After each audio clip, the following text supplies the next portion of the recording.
Bonjour les enfants. Aujourd'hui, je vais vous raconter une histoire très ancienne. L'histoire du tambour de la paix. Il y a longtemps, très longtemps, deux villages vivaient de chaque côté d'une grande rivière. Le premier s'appelait Ngola, le second s'appelait Biciri. Au début, les deux villages étaient amis. Ils échangeaient leurs récoltes, leurs rires, leurs chants. Mais un jour, une dispute éclata. On ne savait même plus pourquoi. Certains disaient que c'était pour un champ, d'autres pour des vaches, d'autres encore pour un mot de travers. Mais petit à petit, la dispute devint une colère, puis la colère devint une haine. Et plus personne ne traversait la rivière. Les rires avaient disparu.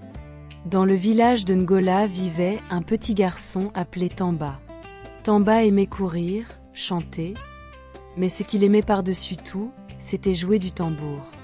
Un soir, en fouillant dans la case de son grand-père, il trouva un tambour très ancien.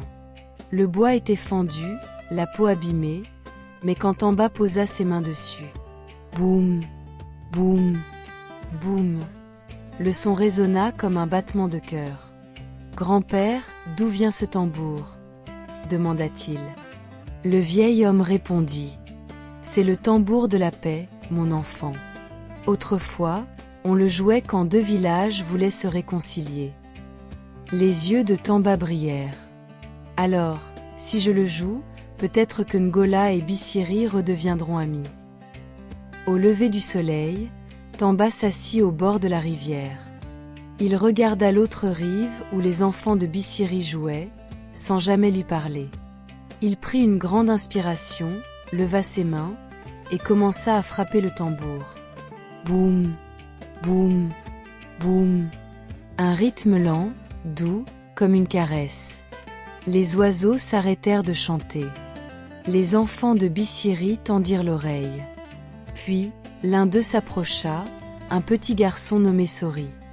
Il traversa la rivière avec un petit tambour accroché à l'épaule, et répondit. Tam, tam, tam. Les deux rythmes se mélangèrent, s'enlacèrent, comme deux voix qui s'étaient longtemps tues. Bientôt, les adultes s'avancèrent. D'abord méfiants, les bras croisés. Mais en entendant les tambours de leurs enfants, leurs cœurs se souvinrent. Un vieil homme de Biciri leva la main et dit « Assez de colère. La rivière est faite pour nous unir, pas pour nous séparer. » Alors, les chefs des deux villages s'avancèrent et se serrèrent la main. Les tambours résonnèrent encore plus fort, plus joyeux. Boum, tam, boum, tam. Les cris de guerre disparurent, et les rires revinrent. On dansa, on chanta, et l'on dit que ce jour-là, le tambour de la paix avait battu plus fort que la haine.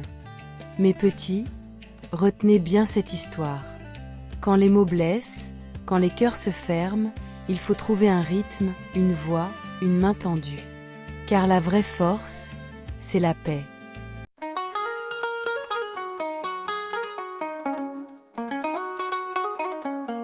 Sous le baobab, on se rassemble pour écouter les mots qui tremblent des contes venus du fond du temps.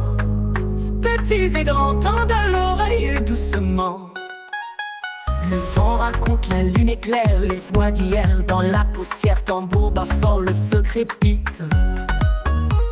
Et la sagesse doucement s'invite. Sous le baobab, on se rassemble pour écouter les mots qui tremblent des contes venus du fond du temps. Petits et grands tendent l'oreille doucement. Sous le baobab, on se rassemble pour écouter les mots qui tremblent des contes venus du fond du temps. Petits et grands tendent l'oreille doucement. Maman chante, ami murmure les mots dorment dans la nature.